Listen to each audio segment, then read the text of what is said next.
Assalamualaikum warahmatullahi wabarakatuh. Perkenalkan, nama saya Sinur Aziza dengan nomor induk mahasiswa 2008106073 dari kelas Tadris Biologi C3.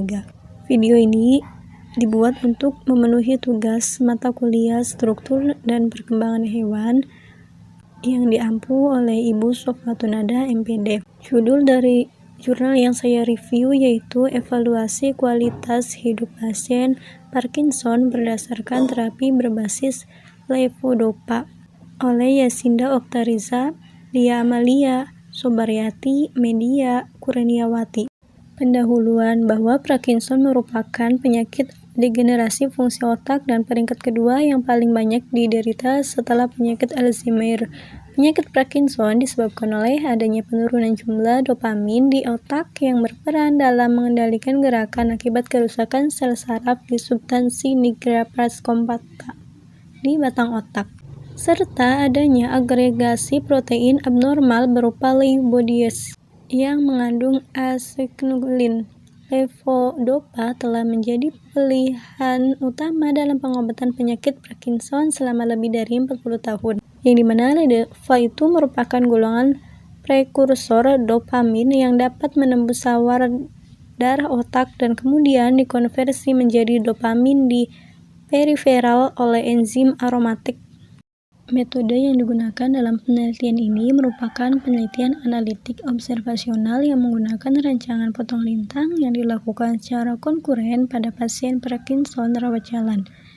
Penelitian ini dilakukan di Politeknik Saraf RSUD Arifin Ahmad Pekanbaru, kemudian Politeknik Saraf RSUD Dr. Hasan Sadikin Bandung, kemudian Politeknik Saraf RSUD Cibabat Cimahi, dan Politeknik Saraf RSUD Dr. Salamun Bandung pada periode Juli sampai Desember 2018.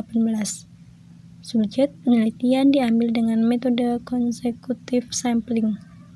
Kemudian analisis data dilakukan dengan menggunakan analisis bivariat dan multivariat. Hasil yang didapat pada tabel pertama karakteristik umum pasien, variabelnya usia, jenis kelamin, asuransi, riwayat pekerjaan, riwayat pendidikan. Pada usia yaitu kurang dari 60 tahun, jumlah 16, persentase 48,48%, kemudian lebih dari 60 tahun, jumlahnya 17, kemudian persentase 51,52%. Pada jenis kelamin laki-laki, jumlahnya 16, persentasenya 48,48%, dan pada perempuan, jumlahnya 17 dan persentase 51,52%. Kemudian variabel asuransi yang memakai BPJS yaitu 32 pasien dan persentase 96,67%. Kemudian yang tidak memakai BPJS satu umum yaitu jumlahnya 1 pasien dan persentasenya 2,03.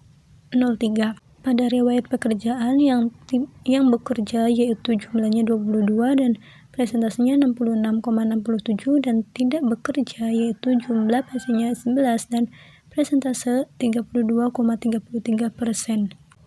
Pada variabel riwayat pendidikan pada sekolah dasar yaitu jumlah 7 dan presentase 21,21, sekolah menengah pertama jumlahnya juga 7 dengan presentase 21,21, kemudian sekolah menengah atas atau sekolah menengah kejuruan berjumlah 8 dan persentase 24,24%.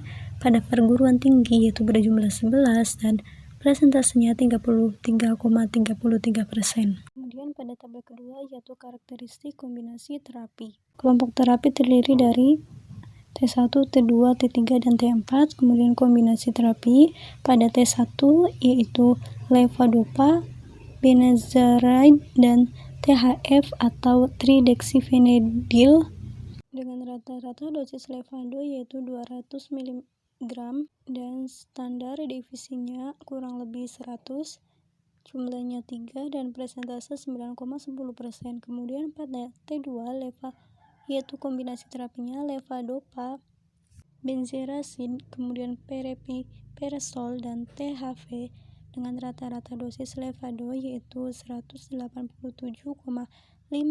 mg dengan standar devisi kurang lebih 85,39 dengan jumlah 4 dan presentasi 12,12%. Pada kelompok terapi 3 dengan kombinasi terapi levodopa, carbidopa, entacapone, dan THV dengan rata-rata dosis levodopanya 254,17 mg dengan standar devisi kurang lebih 49,81 dengan jumlah 12 dan presentase 36,36%. Kemudian kelompok terapi yang keempat dengan kombinasi terapi levodopa, kemudian carbidopa, kemudian entacapone, pramipexole, dan THF dengan rata-rata dosis levodopanya 275 mg dengan standar devisi kurang lebih 58,1 dengan jumlah 14 dan presentasi 42,42%. Hasil yang ketiga yaitu hubungan variabel-variabel terhadap kualitas hidup pasien Parkinson. Bisa dilihat, inilah hasil dari tabel ketiga. Kemudian inilah hasil terakhir dari pengamatan, yaitu tentang analisis multivarian regenerasi linear. Kemudian yaitu pemilihan terapi pada penyakit Parkinson dilakukan dengan beberapa faktor seperti usia pasien, tingkat keparahan penyakit, tingkat disabilitas fungsional, status kognitif, serta efek samping yang berkaitan dengan obat. Seiring dengan perkembangan penyakit Parkinson, pengobatan harus disesuaikan untuk dapat memberikan efek pengendalian gejala yang optimal. Selanjutnya, penelitian ini menunjukkan bahwa tidak terdapat perbedaan rata-rata skor total PDQ-39 yang bermakna antar kelompok kombinasi terapi. Dan diketahui bahwa seluruh subjek yang terlibat penelitian ini menerima levodopa dalam regimen terapinya.